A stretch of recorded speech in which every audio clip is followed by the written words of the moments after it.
Olá, amigos e amigas, nós estamos aqui iniciando a 5ª temporada do Stand-by, 5 anos levando informações a todos os nossos internautas da região, do Maranhão, de todo o Brasil.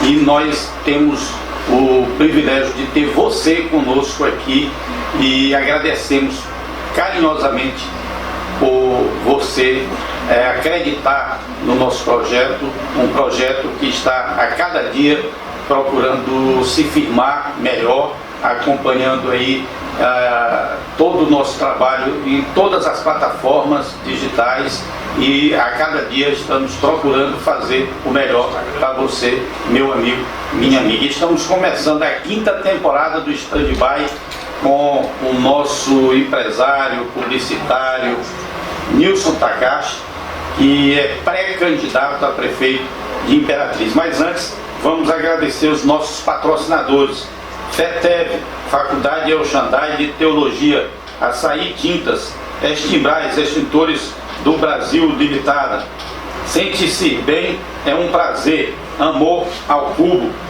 Bolo Meu Caseiro e TZ.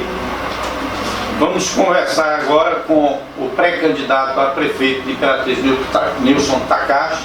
Ele que já é bastante conhecido aqui na cidade, tem passado toda a sua vida aqui, chegou cedo, e vamos conversar mesmo como você usou a trajetória para chegar até Imperatriz. Osias, a minha história de Imperatriz ela tem muito a ver com um pensamento que eu tinha, que era um contraponto, né, de quando eu comecei a trabalhar na minha vida. Estou falando de 1981, aos 13 anos de idade, quando eu perdi meu pai e fui buscar meu sustento, e da minha mãe, né? E fui no caminhão de boia fria pela primeira vez. Você imagina um garoto, né? Às 5 horas da manhã, um frio de 7, 8 graus. E aí, naquele dia eu pensava, essa vida não é para mim a vida toda, isso é passageiro. Eu quero meu lugar ao sol. E essa é a frase que eu usava para mim mesmo, como uma sustentação, um sonho, sabe? Eu quero meu lugar ao sol. Não gosto de frio, não gosto mesmo. E pouco tempo depois, aos 16 anos de idade, eu já estava em um outro trabalho, né? Trabalhava já com farmácia, e vim a Imperatriz para passar férias de final de ano. Eu tinha aqui um irmão e uma irmã que moravam aqui, meu cunhado trabalhava na Eletronorte, e eu cheguei no mês de dezembro, e aí eu lembrei desse negócio de meu lugar ao sol, era Imperatriz, porque quando eu cheguei, minha irmã falou: olha, você está estranhando esse calorão aqui, você precisa vir em julho e agosto, porque nós estamos no inverno. Então eu falei, se aqui a cidade que está no inverno tem 32 graus, é aqui que eu quero morar. E assim foi feito, eu achei meu lugar ao sol em Imperatriz, ao sol literalmente, o calor do sol, o calor dessa terra, o calor humano dessa terra que dá oportunidades a várias pessoas de fora, não só a mim, mas se você percebeu, o DNA de Imperatriz é isso, né? Muita gente que veio de fora nos últimos 50 anos e transformaram essa cidade. Vieram muitos aventureiros, pessoas que passaram por aqui e não deixaram nada, não. Mas ao contrário disso, a maioria são pessoas que vieram para somar, né? Trouxeram seus sonhos, seus trabalhos, sua vida, e aqui fincaram raízes. Eu sou um desses que veio para cá e finquei minhas raízes em Imperatriz, e sou extremamente feliz aqui. É uma cidade que me abraçou, assim como muita gente, né? Quando comecei a trabalhar aqui como garçom, já até contei essa história aqui para o Wallace, né? Eu era garçom já aqui em Imperatriz, foi o primeiro trabalho que eu consegui aqui para viver dignamente, conseguir meu sustento, e trabalhando e esperando alguém chegar para ocupar o meu lugar, para eu descansar.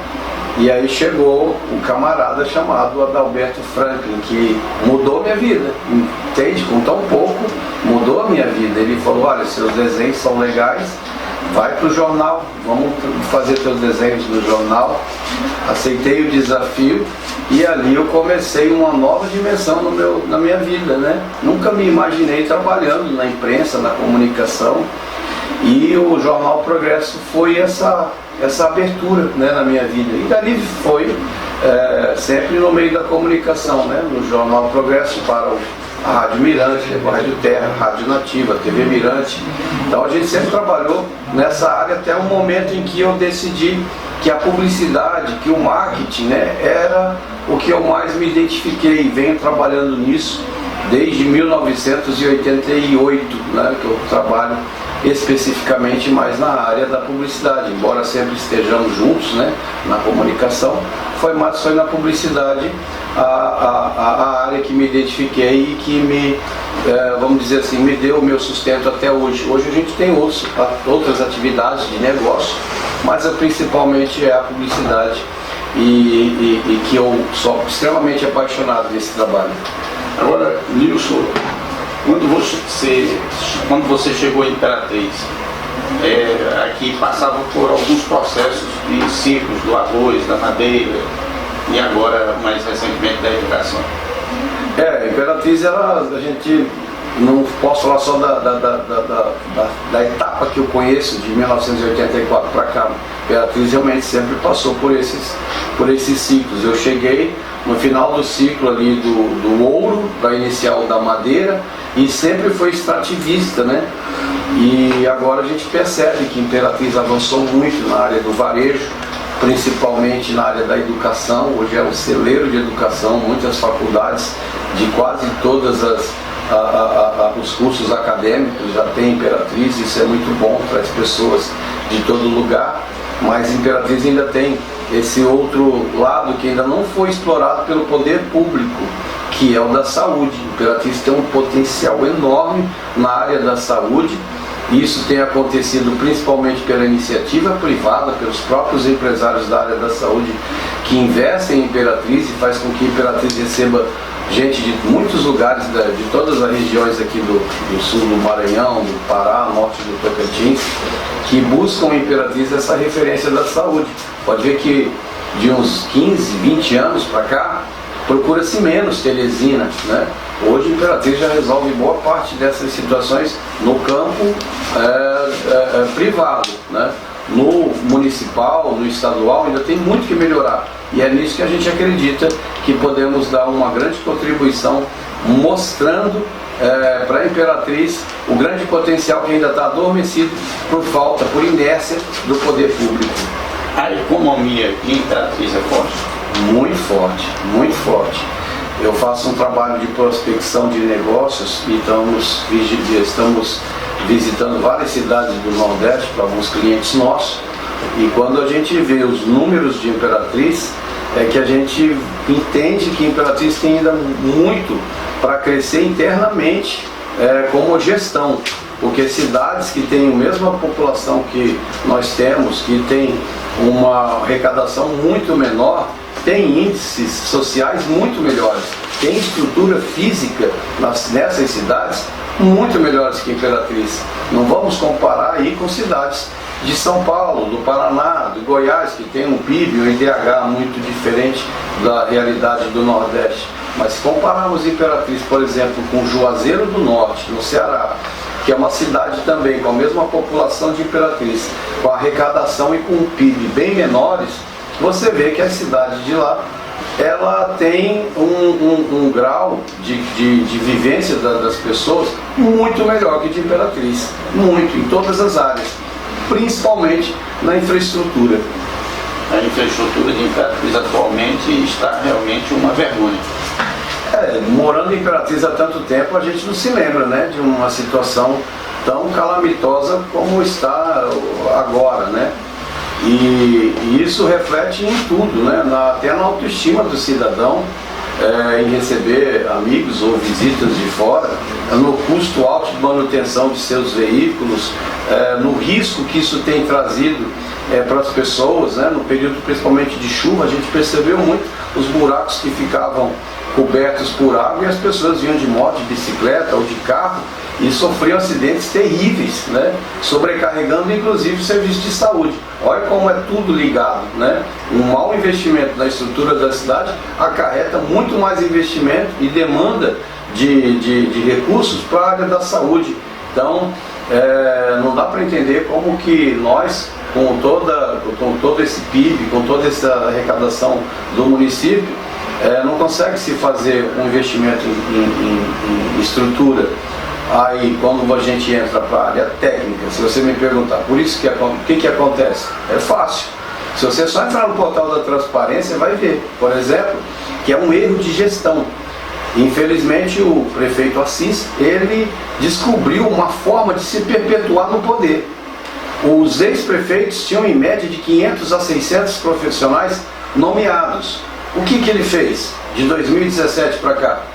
Colocou tanta gente ali que virou um exército de eleitores e de cabos eleitorais para trabalhar a favor dele nas eleições de 2020, 2022, na eleição da própria esposa. Então, isso se tornou uma forma de, mesmo que em detrimento do investimento para fazer nas estruturas que a cidade precisa, mas garantiu a reeleição e pode, inclusive, ser um grande salto para o sucessor que ele escolher aí, né? Então, se você analisar isso, que nós estamos aí com milhares de pessoas recebendo salários em torno de R$2.500, R$3.000, isso acarreta no final das contas aí mais de R$8 milhões em uma mão de obra que talvez não precisaria agora, que a gente ia colocar essa mão de obra em outras oportunidades. Quando você começa a fazer gestão, traz empresas para a Imperatriz e a pessoa não precisa ficar dependendo de um emprego nomeado da prefeitura. Isso é uma filosofia das pequenas cidades. A gente sabe que isso funciona bem nas pequenas cidades, mas Imperatriz não. Imperatriz é pujante. Imperatriz pode receber empresas de vários setores. E aí você pegar esse investimento que hoje está sendo feito na mão de obra de pessoas que às vezes nem entregam esse serviço, presta atenção no que eu estou falando, tem muita gente que recebe sem trabalhar. Eu não tenho o menor medo e o menor pudor de falar isso, todo mundo conhece essa situação aqui, e você deixa de fazer esse investimento. Imagina aí 7 a 8 milhões de reais que são investidos nesses cabos eleitorais, aí, vamos dizer assim, que poderiam ser investidos em 7 a 8 quilômetros de asfalto por mês. E eu estou falando que esse custo de R$1 milhão por quilômetro de asfalto é asfalto muito bem feito, com base, com subbase, com meio fio, com sarjeta, com capeamento de aproximadamente 12 centímetros, e não essa tintazinha que passa aí em período eleitoral. Então, Imperatriz está sofrendo muito por causa dessa gestão errada. E é preciso ter coragem para falar e enfrentar esse problema de frente, com toda a coragem. A diferença é que no inverno os buracos estão cheios de água e no verão estão secos, mas os buracos permanecem, né? E o que a gente vê, chega período eleitoral, começa aquela obra eleitoreira, começa a ludibriar novamente o povo, começa a pintar com aquela tinta preta que talvez até chamem de asfalto, mas não é para ludibriar. Olha o que aconteceu, por exemplo, no Jardim Tropical. Foi feito uma pavimentação lá em 2020, 4 ou 5 meses antes da eleição. Não resistiu à primeira chuva. Aquilo é dinheiro seu, é do contribuinte, que está sendo jogado fora para projetar uma máquina eleitoreira.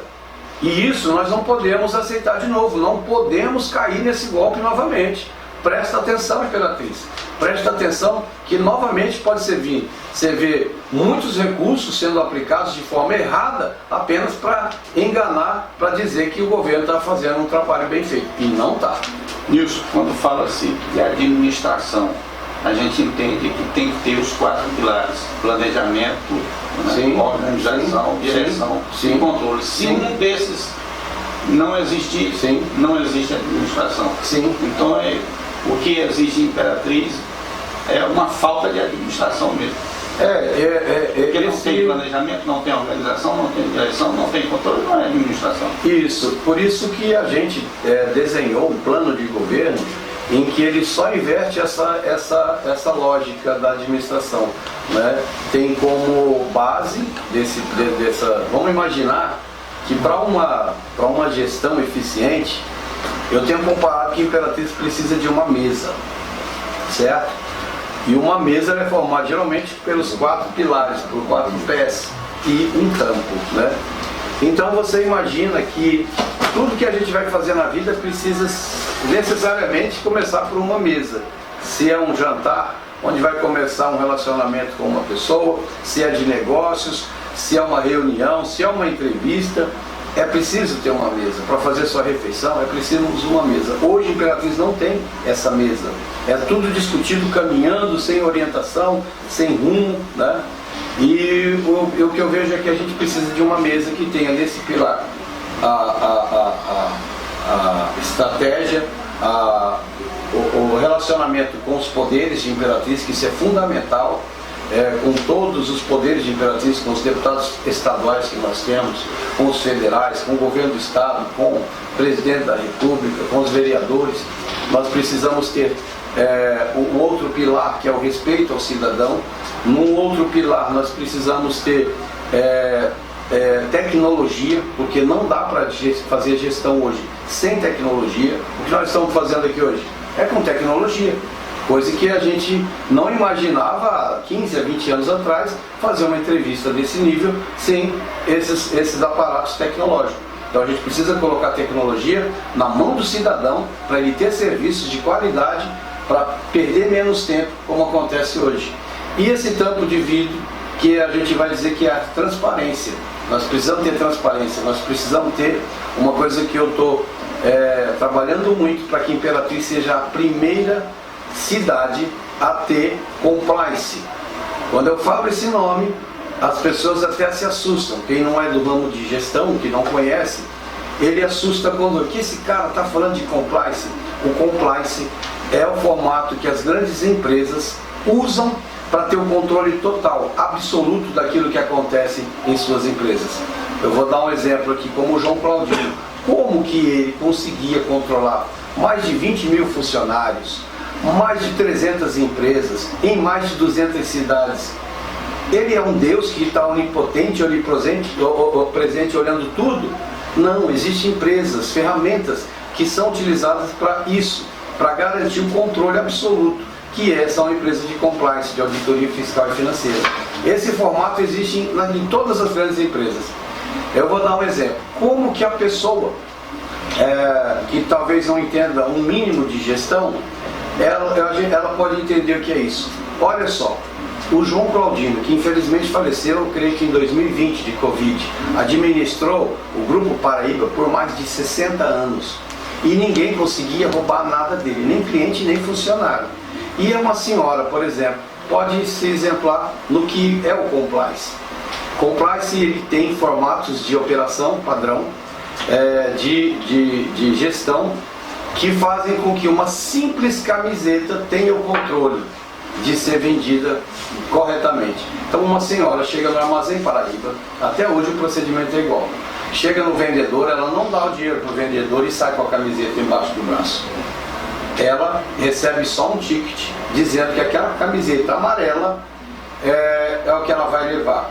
E ela pega aquele ticket, vai no caixa. Quando o dinheiro entra no caixa, é gerado um novo ticket, que ela não vai lá no vendedor pegar a camiseta, ela vai em outro departamento, ela vai lá na expedição, né, no balcão, e pega com outra pessoa. Então esse procedimento já envolveu 4 setores: depósito, vendedor, caixa e expedição.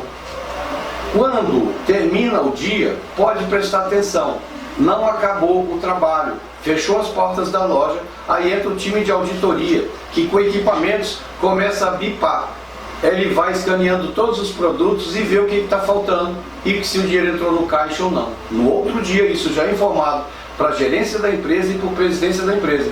Então, às vezes, um gerente, por exemplo, um presidente de um grupo como o Atacadão, que é uma empresa que tem em todo o Brasil.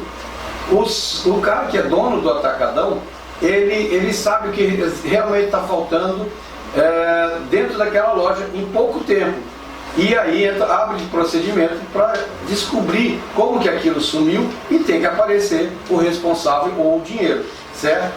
Agora, um empresário como esse, que administra 20 mil funcionários, tem o controle de tudo. E como é que nós, povo de Imperatriz, com 270 mil habitantes, não conseguimos controlar a ação de um prefeito? Alguma coisa está errada. E como a gente pode fazer isso? Eu estou propondo que Imperatriz tenha esse sistema para que cada cidadão de Imperatriz possa ser um fiscal daquilo que realmente é dele. E o prefeito tem que entender que ele não é melhor do que ninguém, ele não é o dono da situação, ele é um empregado do povo, ele é um funcionário público, assim como um professor, um guarda municipal. Ele tem que entender isso para que deixe bem às claras essa forma de administração. E aí sim, o cidadão vai saber por que está faltando asfalto na rua dele, por que está faltando merenda na escola do filho dele, por que está faltando medicamento ou instrumentos cirúrgicos. Então, essa é uma forma que nós estamos propondo para que Imperatriz seja exemplo de gestão com o formato copiado, vamos dizer assim, das grandes empresas. Oferecimento FETEV, Faculdade El Shaddai de Teologia, Açaí Tintas, Extimbras, Extintores do Brasil Limitada, Sentir-se Bem é um Prazer, Amor ao Cubo e Bolo Meu Caseiro.itz. Agora há pouco nós tivemos os esclarecimentos do Nilson Takahashi a respeito de gestão e ele tocou um assunto importante que é a tecnologia. É preciso que haja uma maior valorização quanto à inteligência artificial. Sim, a inteligência artificial é uma ferramenta que precisa ser instalada urgentemente. Agora, quando a gente fala em inteligência artificial, nós temos que ter toda uma base de dados, de informação, coisa que ainda não temos em Imperatriz. E são pouquíssimas cidades que têm esse formato, né? Então a gente precisa construir isso urgentemente, porque a revolução 5G que está acontecendo no Brasil e no mundo inteiro não vai servir para nada se não levar qualidade de vida para o cidadão. E isso não acontece hoje também em Imperatriz. Eu fico extremamente aborrecido, mesmo que eu não preciso de serviço da saúde pública, mas a gente se compadece dos nossos irmãos e do sofrimento de várias pessoas que ficam madrugadas inteiras na rua, na calçada, esperando uma marcação de uma consulta. Isso é um absurdo, não pode mais acontecer. Isso pode ser feito tranquilamente pelo aplicativo. Agora, como é que isso precisa acontecer? A Secretaria de Saúde também tem que ter essas informações.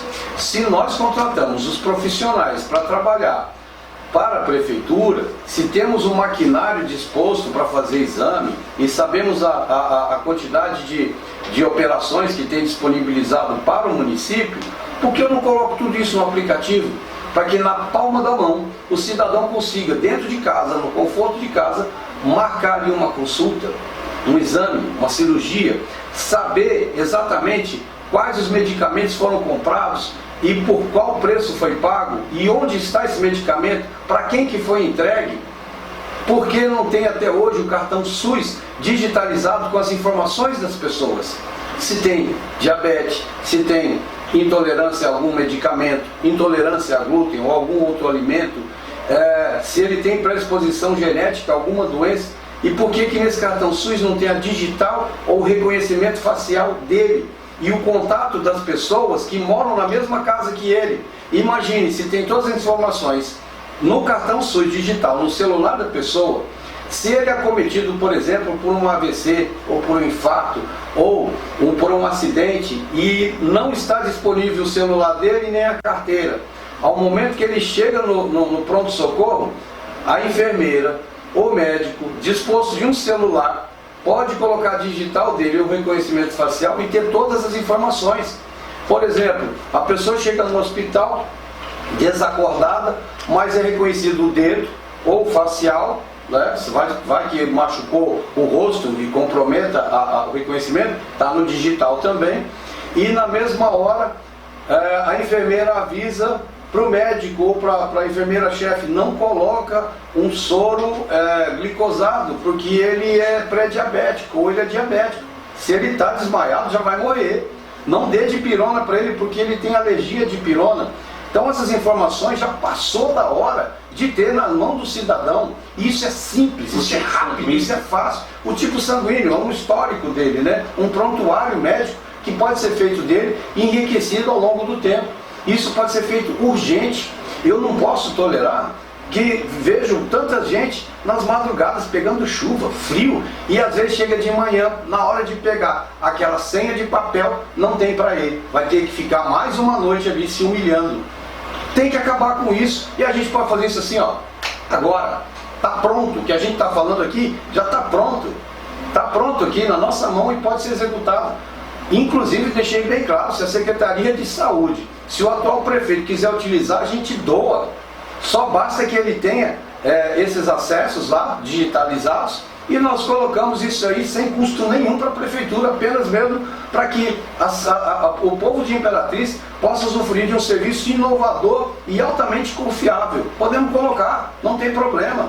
E não queremos crédito nem amo para isso. Podemos colocar. Agora, eu vou dizer outra informação. Nós temos aqui, isso que eu estou falando de choque de gestão, que é preciso. Se nós sabemos a quantidade de maquinário que nós temos aqui para ultrassom, para ressonância, para ecocardiograma, se nós temos todos esses equipamentos e eles hoje são operados de 8 da manhã só até as 2 da tarde, 6 horas por dia, a gente sabe que equipamento, quanto menos você liga e desliga, mais você prolonga a vida útil dele. Equipamento foi feito para ficar ligado. Sabia disso? Computador, televisão, só é uma pena que gasta muita energia. Mas, se você coloca esses equipamentos da prefeitura, contrata ali daquelas pessoas, por isso que eu estou falando. Hoje tem muita gente nomeada, que talvez não trabalhe e receba, não vamos perseguir se a gente chegar lá. Mas a gente vai colocar isso para trabalhar, qualificar, por exemplo, para operar esses equipamentos, certo? E aí nós podemos pegar esses equipamentos e aumentar não em 4, mas em 5 vezes a produtividade, porque sábado, domingo e feriado, essas máquinas não trabalham em Imperatriz. As máquinas de ressonância, de tomografia, não trabalham no final de semana, como se as pessoas não se machucassem ou não ficassem doentes no final de semana. Então, quer dizer, a gente aumenta a produtividade em 5 vezes, certo? E aí o que acontece? A pessoa vem e marca lá um exame. Vamos supor, Osias precisa de uma tomografia. Osias, a tomografia vai ficar para daqui 8 dias. Vai ser de domingo para segunda da outra semana, às 3 horas da manhã. E aí essa máquina vai estar lá esperando você para fazer seu exame. E você pode dizer, mas 3 horas da manhã, como é que vai fazer esse trabalho? Ora, hoje as pessoas ficam na madrugada esperando para fazer esse exame. Então, porque já não vai fazer exame.